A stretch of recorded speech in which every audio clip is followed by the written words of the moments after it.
Hello guys, welcome to street bite. আজকে আমি এসেছি খিলগাঁও তালতলাতে। আমার কাছে আছে ৳১০০। এই ৳১০০ দিয়ে দেখব যে আমি স্ট্রিট ফুডের মধ্যে কি খাবার খেতে পারি। So let's go. এই ৳১০০ র মধ্যে আমি ফার্স্ট নিয়েছিলাম ফ্রেঞ্চ ফ্রাই। ফ্রেঞ্চ ফ্রাইয়ের প্রাইস ছিল ৳৫০। তো ৳৫০ তুলনায় ফ্রেঞ্চ ফ্রাইয়ের পরিমাণটা বেশ ভালোই ছিল। ফ্রেঞ্চ ফ্রাইয়ের মধ্যে কয়েকটা আসলে ওভারকুকড হয়ে গেছিল, যার কারণে খেতে একটু খারাপ লাগছিল। বাট ওভারঅল মোটামুটি ভালোই ছিল সব মিলিয়ে। আর এই ফ্রেঞ্চ ফ্রাই খাওয়ার জন্য তারা এর সাথে ২ টা সস দিয়েছিল মিক্স করে। তো এই সস দিয়ে খেতে আসলে ভালোই লাগে। তো এজন্য আমি মাঝে, মাঝেই প্রায় এসে এখানে খাই। এই ফ্রেঞ্চ ফ্রাইয়ের সাথে KFC বা চিলক্সের ফ্রেঞ্চ ফ্রাইয়ের সাথে আসলে তুলনা করে লাভ নেই। যেহেতু এটা স্ট্রিট ফুড, সো স্ট্রিট ফুডের মধ্যে এটাকে আসলে ভালোই বলা চলে।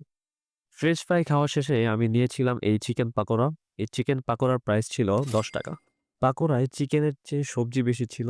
I think সবজি বলতে এর মধ্যে ফুলকপি ইউজ করা হয়েছিল। যাই হোক, এটা খেতে খুব ভালোই লাগছিল। বিশেষ করে সস দিয়ে খুব ভালো লাগছিল। সো ৳১০ হিসেবে ভাই দিস ইস worth it। এগুলো আসলে যতই ভালো লাগুক, কিন্তু তারপরেও যেহেতু এগুলো আসলে অতিরিক্ত তৈলাক্ত জিনিস, সো এগুলি আসলে কম খাওয়াই ভালো।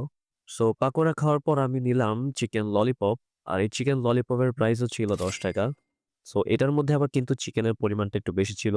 আর এটার টেস্টটাও একটু ভিন্ন ছিল। সো এটা খেতে একটু বেশি ভালো লাগছিল আমার কাছে। সো এই ললিপপের মধ্যেও চিকেনের সাথে আসলে সবজি ছিল। আমি জানি না এটার মধ্যে কি সবজি দেয়া হয়েছে, বাট এটা আসলে স্টিল পাকোড়ার চেয়ে একটু বেশি ভালো লাগছিল আমার কাছে। সো ৳১০ র মধ্যে আসলে দুটাই আসলে অনেক ভালো। সো চিকেন ললিপপ শেষ করার পর আমার কাছে আর ছিল মাত্র ৳৩০। এই ৳৩০ নিয়ে আমি চলে গেলাম চায়ের দোকানে এবং এখান থেকে অর্ডার করলাম ৳৩০ র মটকার চা। আপনি দেখতেই পাচ্ছেন এই চায়ের দোকানে অনেক ধরনের চা রয়েছে। স্পেশাল চা, দুধ চা, মালাই চা, মটকার চা, বাদাম চা, হরলিক্স চা, আরো বিভিন্ন ধরনের চা রয়েছে। এখানকার সবগুলো চাই কিন্তু অনেক মজা। কিন্তু আমি আসলে এখন নরমাল দুধ চা অর্ডার দিলাম, যেটা আসলে আমাকে মটকার মধ্যে দিবে। সো চলে এসেছে আমার দুধ চা। এটি হলো সেই মটকার দুধ চা। এটার প্রাইস ছিল হচ্ছে ৳৩০।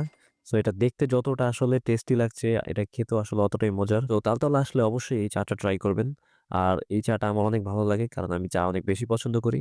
সো চা শেষ করতে, করতে আমার ৳১০০ র চ্যালেঞ্জটিও কমপ্লিট হয়ে গেল। সো আপনারা যদি তালতলা আসেন তাহলে অবশ্যই এগুলি ট্রাই করবেন। তো আজকের ভিডিও এই পর্যন্তই। দেখা হবে এরপর অন্য কোনো চ্যালেঞ্জিং ভিডিওতে। সো ততক্ষণ পর্যন্ত ভালো থাকবেন। আল্লাহ হাফেজ।